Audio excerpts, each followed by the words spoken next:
All right, I'm going to go ahead and get started. I am recording this, and I'll give you guys access to that recording afterwards. A number of people that I just got an email from that are like, can't make it. But so I'm going to share my screen with you. If you can't see that, let me know. My plan for this is to show you guys a little bit about what we do at PlayPosit. I'm going to focus on the functionalities that we offer, and then I'm going to give you guys a whole display and overview of how this looks from the students and from the instructor's perspective within Canvas, and focus a little bit more on that. If you have any questions, please, you can unmute yourself and interrupt me. I don't mind.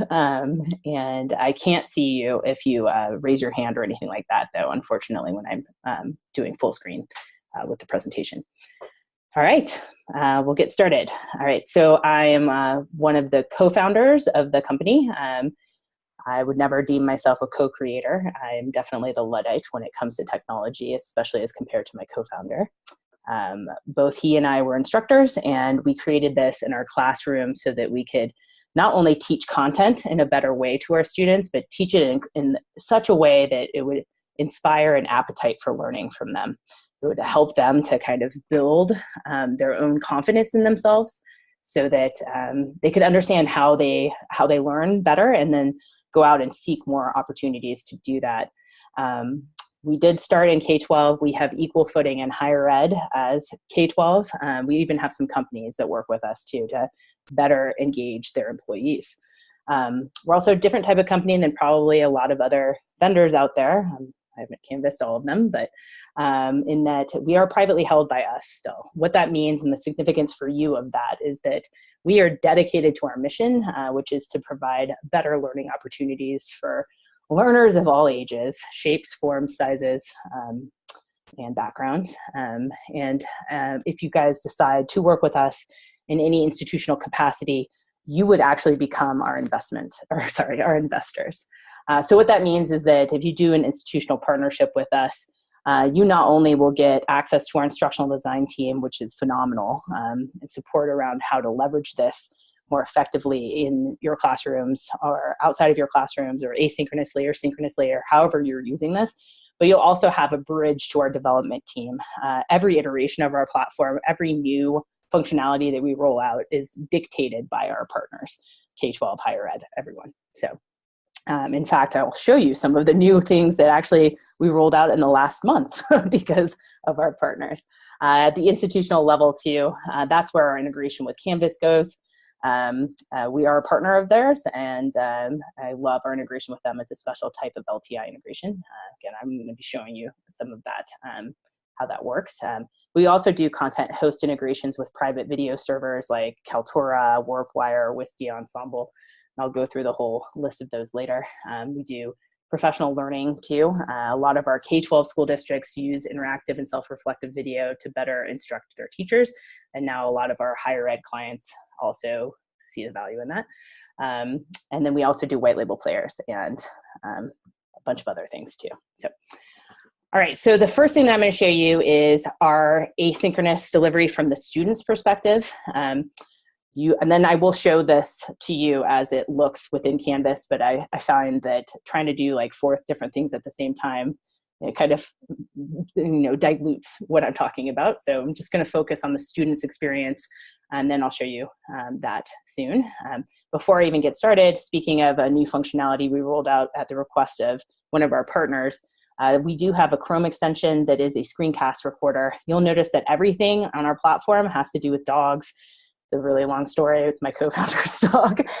So this is called Fetch. It's actually a screencast recorder. So you can click start, capture your whole video, and then once you're done with that video recording, it goes automatically into our authoring environment where you can edit it easily, like low anxiety editing, crop out sections of it, add interactions, and get going in one easy workflow.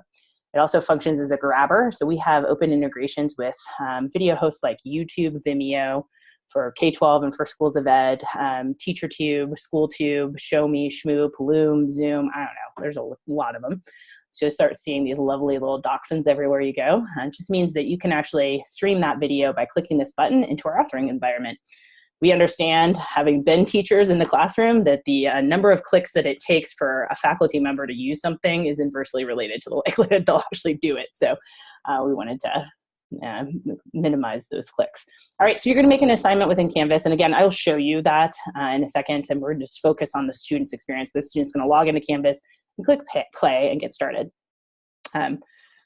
Video will start playing. All right, so currently there are two kind of loose categories of interaction sets that you can embed into a video's timeline. And I say currently because literally this summer, we are going to throw all the rules that I'm talking about on their heads. And there's a bunch of other things that you can do too. And I'll show you a sneak peek of some of those functionalities in a second. I'm going to focus on what we currently offer. There's two loose categories. There's mandatory ones that pause the video and appear on the left-hand side over here, sort of your more traditional formative assessment pieces, multiple choice, check, all, apply. With a few exceptions, you can add polling surveys. You can also add another separate website within the video's iframe. So what's great about that is you can take the best that's been created on the web, the interactive math website, the Smithsonian's page, simulations page that was created by some really amazing faculty member somewhere. And you can actually bring that into focus for students without having to hyperlink and take them off course. They can play around with that, apply the information that you're trying to teach them in this underlying video without losing focus, and they can just move on in the video when they're done. The other type of interaction or loose category is non-mandatory interaction sets. Those are either more social or personal in nature, and they appear on the right-hand side and do not pause the video currently. And I'll show you those in a second. With each interaction that you build, you're actually going to have access to a rich text editor when you're building them. So please do not limit yourself to just text. Don't do that. You can actually use source codes to embed other websites within the interaction. So I used a source code to embed this Google map, but you can use source codes to actually embed other video within the interaction. I'll show you that when I'm showing you the perspective of the student from within Canvas. But the significance of that is that from year after year, if I take a long time recording this underlying video with a green screen and all of this fancy pants stuff, I don't want to have to re-record that every single year, but I still need to refresh the material that I'm giving my students.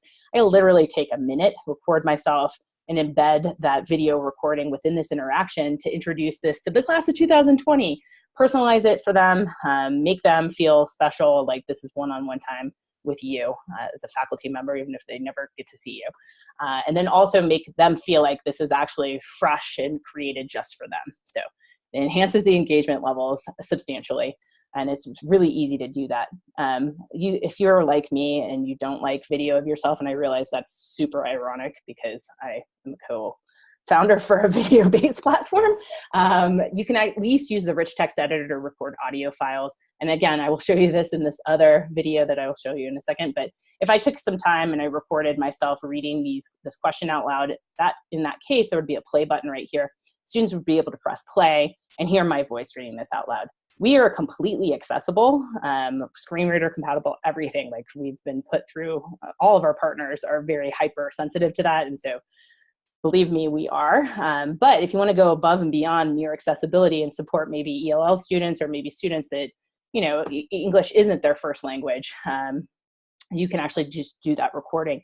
The added advantage of that too is that the student actually hears your voice, and this experience becomes more close to an actual classroom experience where, you know, students or teachers actually ask questions. They don't just put a question on a board and just look at the class.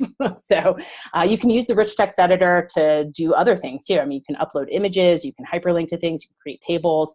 Again, I'm going to be showing you that in this other video, and you can use the rich text editor.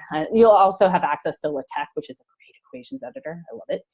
You can use the rich text editor not only when you're creating the questions, but each of your answer choices. So each of these answer choices could have been in embedded videos, and also the feedback that you're leaving for your learners. So imagine how much more effective feedback is if instead of it being a block of text, it's actually an embedded video of you explaining to your students what they did wrong or right.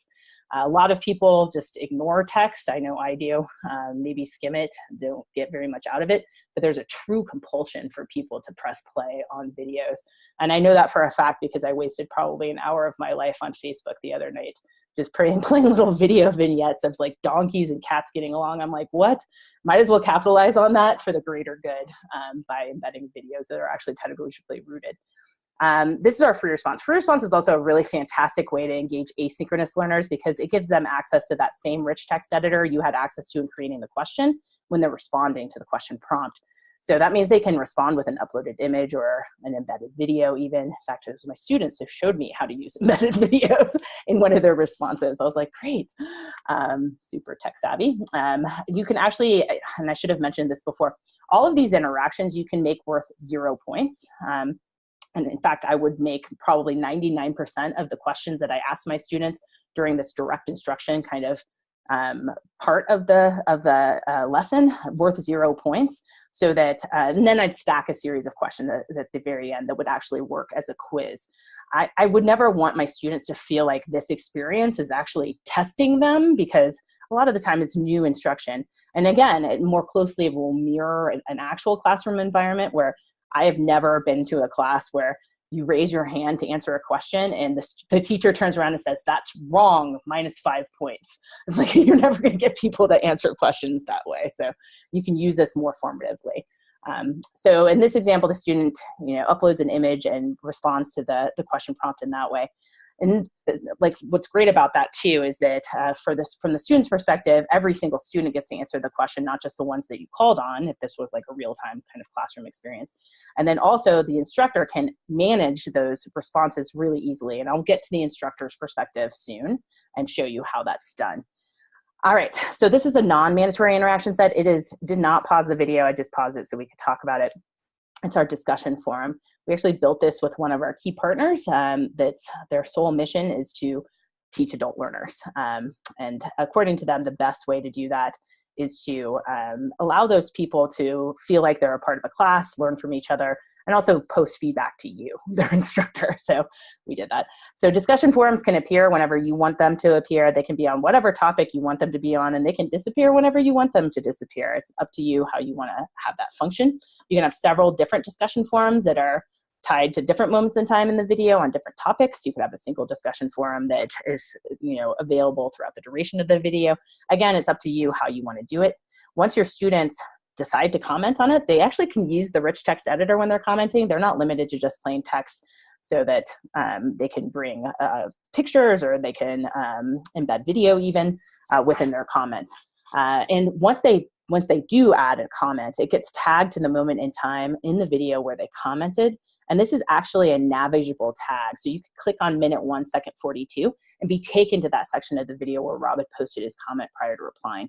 It brings me into another great use for the platform and for the discussion forum. You can actually ask your students or require them to submit to you a video recording and then add a discussion forum to the video's timeline, share that with a group of peers for peer evaluation and kind of feedback that's, again, time contextualized, which is even better than feedback that you give outside of an experience, speaking from personal experience. It always is. On the back end, the instructor can actually download this entire discussion forum.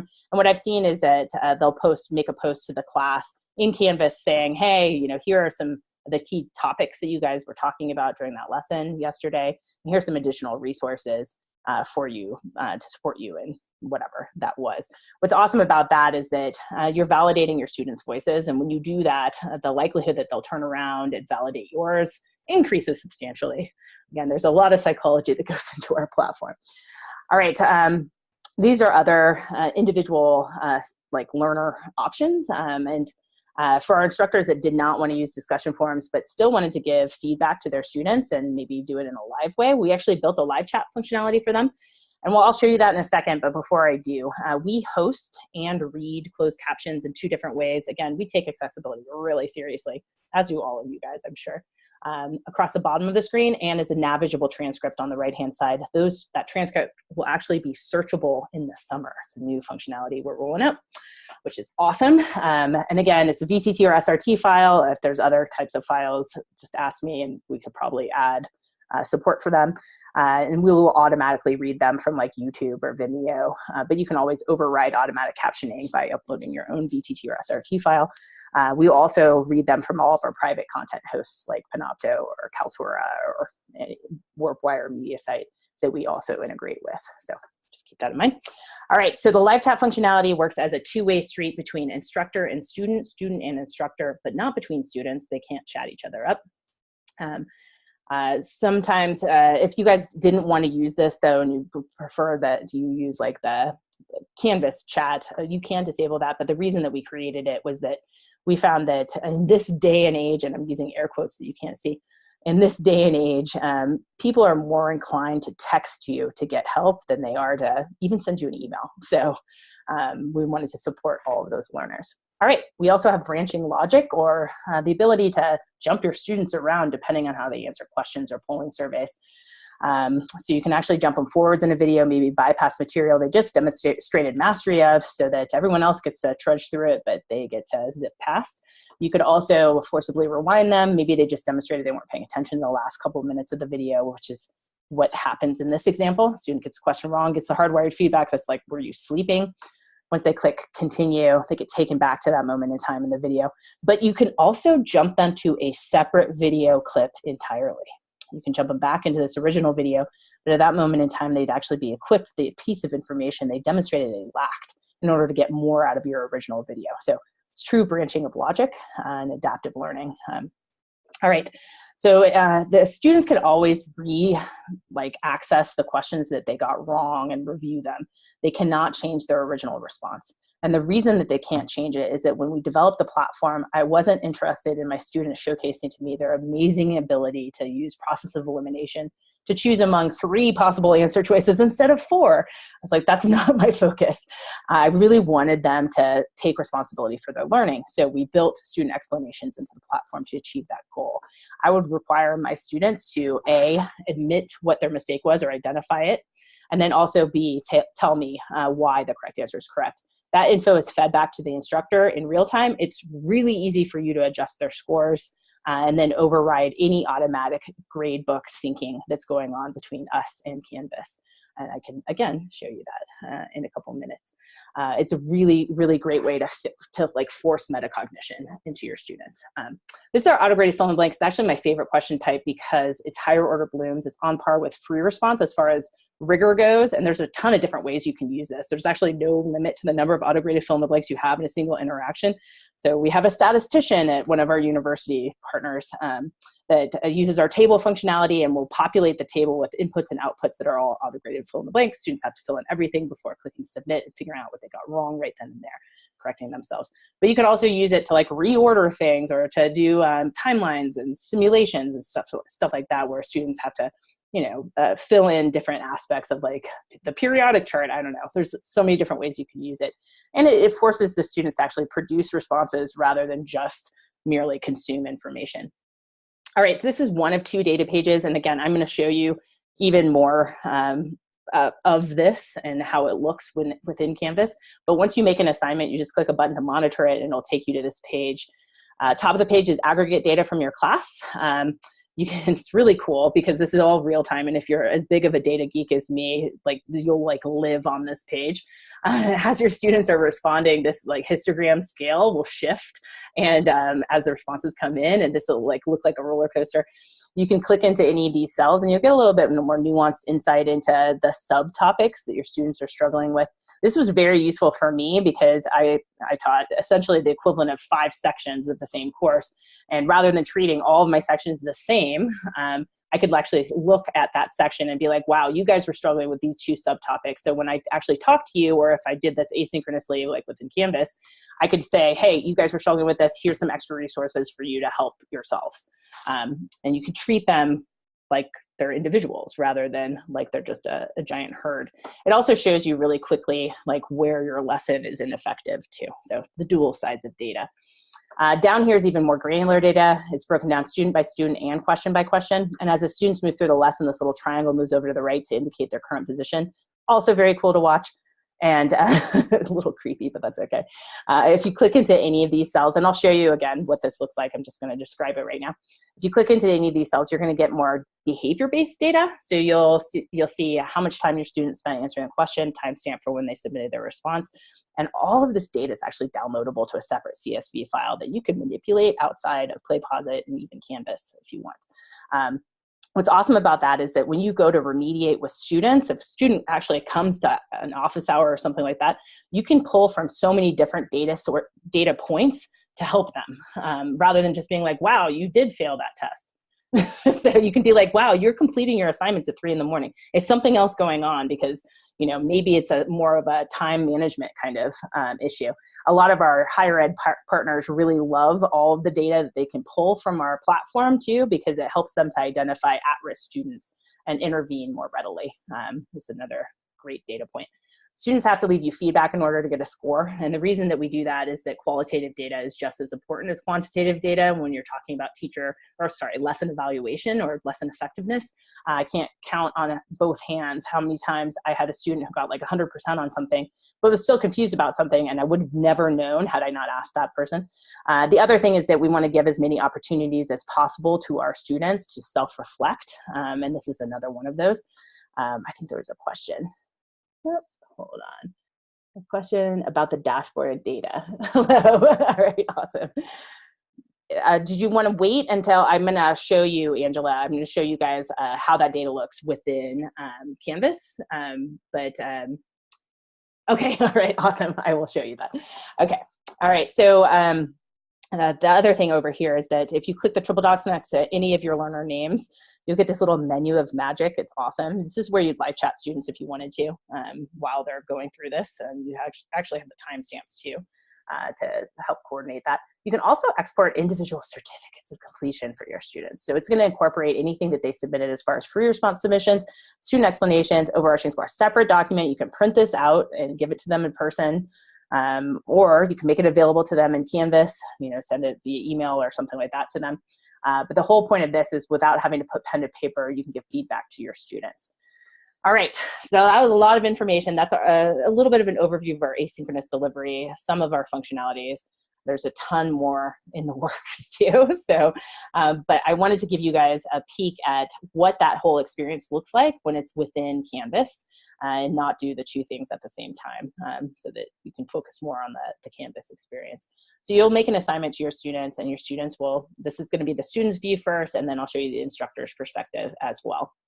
So the student's gonna go through this and start the video lesson. They actually have the option to pop this out, not pop it out, it actually expand it. You can click a button to expand the video to fit the entire screen that you're working on. So don't worry about that, but it does not go outside of Canvas. Don't worry, they're all authenticated within Canvas. This is what the audio files look like when you've used the rich text editor to create that. So you can kind of see, you can use it for all of your answer choices too. And then you can also see the screen reader compatibility too of the different light up functionalities with each question and answer choice. This is the uploaded images. It's the same kind of thing that I was showing you about using that rich text editor and choosing the choice, making choices and getting that hardwired feedback. In hindsight, I should have made that an embedded video for you guys to see the embedded video feedback. The next, I think this is kind of going to go through a few of the different. So this is that rich text editor again, and it's an uploaded image. And let me just fast forward a little bit so that we get over to the, and here's the rich text editor for the discussion forum. Again, it lives within here. And you can actually click these buttons to navigate to different sections of the video. And then, let's see, I think there's the branching logic here. This is actually a branching logic attached to a polling survey, gets it wrong, and is actually rewound in the video. See the dancing bear. And then I think the last thing is actually adding the survey feedback. And then once they complete the lesson, this is what the feedback looks like to them on their end that gets fed into your gradebook as that. Once they finish, the grades get exported automatically into the gradebook, and then they can re-access that. So this is what it looks like too, I guess on your end too. You'll see it gets converted into whatever grade percentage or score or whatever you have assigned to them. So if it's displayed to you in percentages, then it's also displayed in percentages, converted to percentages for you.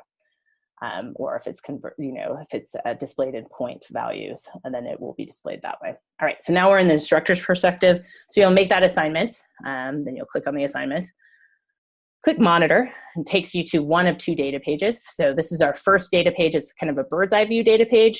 It will display how your students are moving through this in mass, what score they got, how long they took. And then actually there is a default functionality that you can adjust to allow your students to retake the lesson as many times as you want, in which case there would be like a 3 or a 4 or something like that on here. All right. Then from this, you would just click the top of the column header to move to the real-time data page that I showed you before. Again, you can click into those cells, get a little bit more nuanced understanding as to how your students fared on that question that you asked them.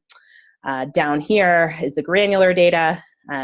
You can actually click the triple dots on the top of any of the column headers to edit all of the responses. So this is a free response question that was asked. You have to assign a point value to the students if you have it set up to actually be graded in order to give them any credit. Once you've completed this, though, there's actually a button at the top of this page that you would click to sync and override any automatically synced grades into your Canvas gradebook. Down here, it says they're just radio buttons. It's super easy to do this. And you'll see that's the behavior-based data. That's how much time they spent answering the question, a timestamp for when they submitted their response too. It'll also pull up at the top of the page, average data and information. Again, we're total data geeks, so this is like as much as possible. So top of the page is the aggregate data or average time spent. And then it'll also show you, like kind of remind you as to how many explanations you've graded. You can also even preview their responses just by looking through here, which is also pretty cool if you want it to kind of exist up there. And then I think they also do the, oops, I don't know what just happened. All right, and then they also like export that into there. After this, I can actually even share this documentation with you too. It actually shows how to set up PlayPosit. You have to have an institutional license with us and a key in order for this all to happen. But once it happens, it's super easy to do that. You can assign a graded bulb to students. Again, I think I forgot to say this, but interactive video lessons, video or audio lessons, we actually allow you to upload MP3s and add interactivity to them too, are called bulbs on our website. It's a long story. It has to do with too much creative license that I gave to my students when we were creating this in the classroom. So like think a light bulb, like an idea. So you can assign a graded bulb and you have to use it as an external tool, but you can also do a non-graded bulb too. The type of integration that we have with Canvas allows you to just pick it from the editor too. And this would create like a module for your students. And then monitoring the responses, everything automatically will export and show up in Canvas once your students complete an assignment. And then this is what the button looks like at the top of the page. It won't say export grades, it actually just says sync grades because I thought export made it look like you were like downloading it or something. So I need to update that as well. All right, so that's a little bit of asynchronous delivery, and I also gave you a kind of a good view of how to use it within Canvas. We also have a synchronous delivery option. So it's synchronous with a caveat. You actually have to create your video or audio file and add interactions to it before getting in front of your class. But once you do, you're in front of your class and you're talking. And then at the whiteboard at the front of the classroom, you click play on your smartboard or your projector or whatever, and the video will start playing. It'll pause for that question that you added to the video or audio's timeline.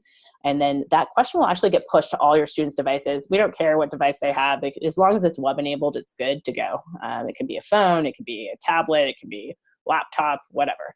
That question will appear for them. They can click submit and then see their submissions actually register at the front of the classroom. So they literally are connected to you. And everyone's actively engaged, not just the person that answered the question, as like historically happens. You as an instructor can actually use this information to guide and have a more fruitful discussion with your entire class. And you can also gather all of those analytics that I showed you were available asynchronously are also available for you in a synchronous classroom too, so that you can see where your students are struggling. If someone comes in for office hours or needs extra help, you can actually use that information to bolster your conversation with that person and make sure that they're more supported. There's another great use for this, especially in higher ed. it dovetails into another functionality that we have, which is, and I mentioned this when I was talking about the discussion forum, so you can actually assign to your students the task or assignment of having to record themselves and add, and you can also, they can also do MP3s too, add annotations and self-reflections into that video recording before submitting it to you as an instructor. You as an instructor can go in and you can further annotate it and give it back to the student. You can put a discussion forum into the video's timeline, share that with a cohort or group of peers, and have that student get timestamped feedback from everyone. You could also make a copy of it, and then when you're in class with your group or with your class, you can actually use broadcast to get live feedback for that initial learner. So it's awesome. In my classroom, this was the key way. This and student explanations were really the two key ways I got my students to take ownership of learning. And it really pushed them to want to explore more things. This is the primary medium we're talking about. Like in this day and age, video is everywhere. People are on Snapchat all the time and all those other Instagram, I don't know, they're like all taking pictures and video of themselves and sharing that. So again, might as well capitalize on that for the greater good and lace it with some pedagogy. For our K-12 school districts and our schools of ed, so we work with colleges of ed a little bit differently than we do with other colleges, in that we will actually give your students who are teachers and becoming teachers access to our database of lessons. It's all K-12, none of our higher ed clients. And again, we have a ton of higher ed clients, but most of them host on private servers or have copyright types of things going on with their video lessons they've created, which is fine. But we have a lot of K-12 instructors, like hundreds of them, hundreds of thousands of them, sorry, maybe even millions at this point, that use the platform and do share. So those teachers or students will be able to access this database. They'll be able to search for 5 different ways to teach something. We even work with some libraries at community colleges and universities to help them to create like modules of learning for students that can't afford tutors. So it's a really great way to tap resources, learn from each other without having to actually find people to learn from. That said, I realize that I've shown you guys a lot of different things. There are a lot of functionalities that we have. There's a lot of power that we offer, but we design for Luddites like me. So we designed for these 2 sets of people. There are the Luddites like me that would be totally overwhelmed if I showed them every single thing that I just offered to you guys. So this is really intuitive. It's unbreakable. It's super easy to create a basic interactive video or audio lesson, but then also for instructional designers too, that really demand the power under the hood of personalized learning paths, and adding several video clips and stacking your questions and doing a ton of different things that maybe the average user doesn't want to use. So, all right, this is my dog floating in space. All right, so now what I'm going to do is I'm just going to summarize what we offer for our institutional partners. Again, if you are interested in exploring this with me offline, it's Sue at PlayPosit. You can send me an email. I will be sending you guys this recording too. The first thing that we do for our institutional partners is assign an instructional designer from our team to work with you guys throughout the academic year. I don't believe in just giving software and just saying peace out until renewal. I want you guys to be able to really leverage this in a way that makes sense to you, and like really it improves your student outcomes, retention, and all of that stuff. That person will also work as your conduit to our development team again. We also have an admin layer of our platform. It creates dual roles for all your staff. So if you wanted to leverage this for professional development and professional learning, you can actually create courses in Canvas where your teachers are students, and it reads those permissions into our system too. That's awesome. And on the School of Ed or even for K-12 school districts that we work with, it's a really great way to do professional learning communities and actually build that. We do the LMS integration, and we have Canvas as one of our partners. We actually are IMS Global certified as an LTI provider too.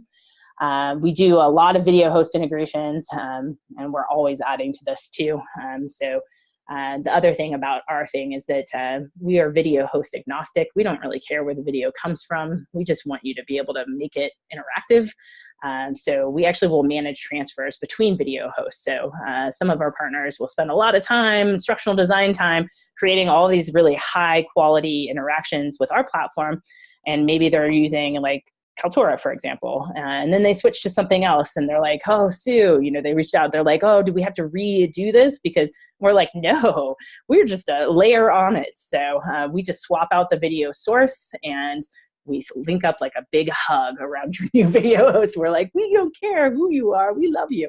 All of those interactions sync up. You don't lose any data on the back end. You don't have to invest yourself in creating all these interactions again.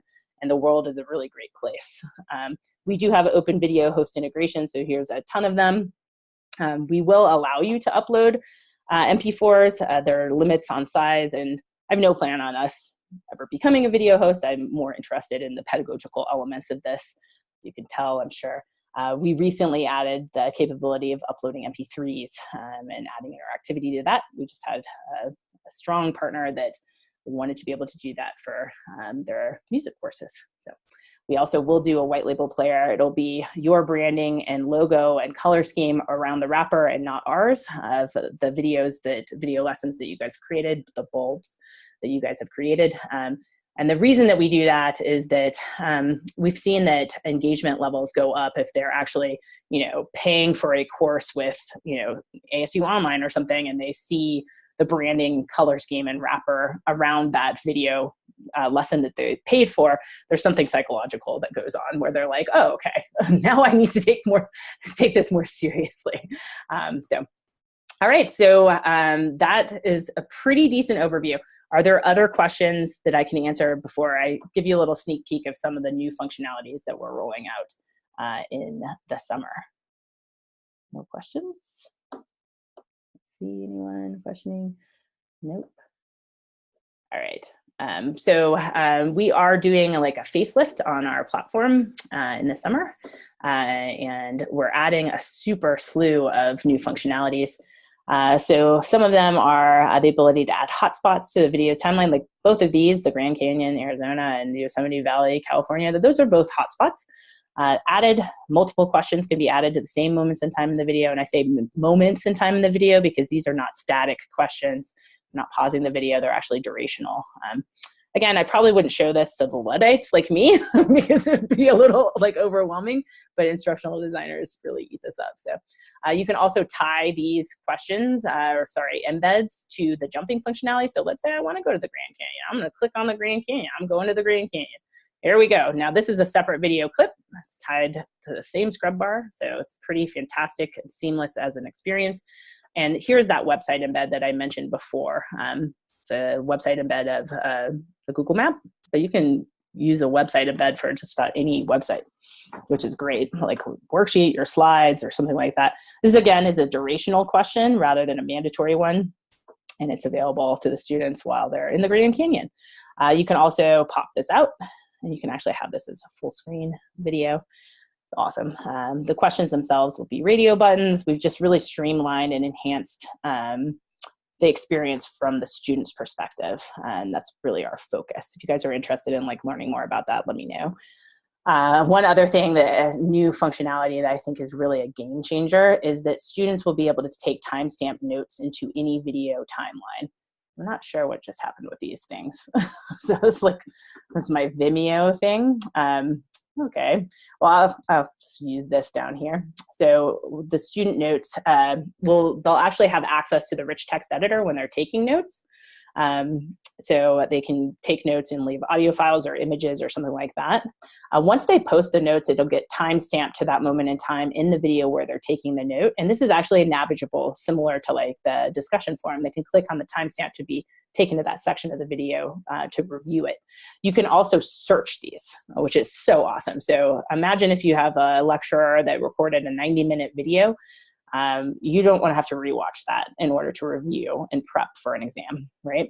So you can actually search your notes, pull up those timestamp notes that mention the keyword you were searching for, click on the timestamp and be taken to that section of the video that you're going to review. So it's almost like a digitization of the textbook experience that I used to have when I take notes in a textbook and then have little Post-it notes hanging off the side or the edge of the video of the notes, of the book, and then go back to that section to review it.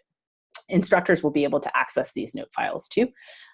So there's going to be a little disclaimer that's like, hey, your notes aren't necessarily private, but it brings me to another use case that one of our clinical psychology professors brought up, where you can actually have your students write down observations about something. And then you can collect those notes as annotated observations that no other student can actually see. So it's really awesome. All right, so that's a lot of information, and I talk very quickly. Again, I'm going to pause for some questions and see if there's anything that's outstanding. Hopefully, I hit the points that you guys needed, but I'd be happy to follow up with anyone who's interested in learning more about this. And I can even invite someone from my more tech savvy part of my team that can, like our Canvas guru, that can show you all the different advantages of using our platform within Canvas. Just let me know.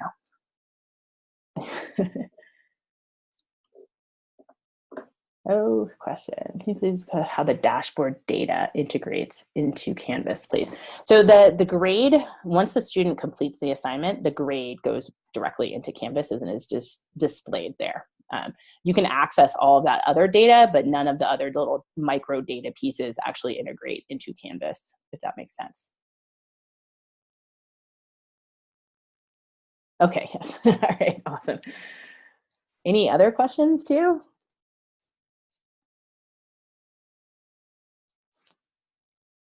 Also accessibility. So I can share our VPAT with you, but we are extraordinarily accessible. So 2 of our biggest partners are completely online. So we had to go through a battery of accessibility testing and review. Yeah, I'm happy to do that. And we're also super FERPA compliant. We also had to go through probably, I think, 3 months of penetration testing for one of our clients. Okay, good. I can share that with you as well. Mapping to particular learning outcomes. Can we do that with video questions? So the questions themselves, for instructors that want to have, I don't know, different kind of things represented by the different questions, you just have to, put that into the question itself. The questions themselves do not link back into Canvas. If you want to set this up within Canvas as, however you have it set up within Canvas, will be like reflected almost within us, if that makes any sense. So let's say you created assignments within Canvas and you have them linked to certain outcomes that you want. Then that way, when the student completes the assignment, their grade and stuff will be reflected within Canvas for that outcome. Okay. But the questions themselves and the data, the minutia data that I showed you, like on this, let's see, I don't know why that just did this. I don't know how I'm going to do this to show you guys this. The data that's displayed, like when you click into individual cells and stuff. Let me see if I can actually do this and pop this out. Like at the end here, when, let's see, like all of this data on this page, none of these little things actually are reflected within Canvas, unfortunately. Most of the time people make assignments though that are, like each of these assignments would actually be linked to a single learner outcome. So then it's easy to kind of set that up within Canvas. All right, let's stop sharing. Any other questions? Or hopefully I answered your question correctly.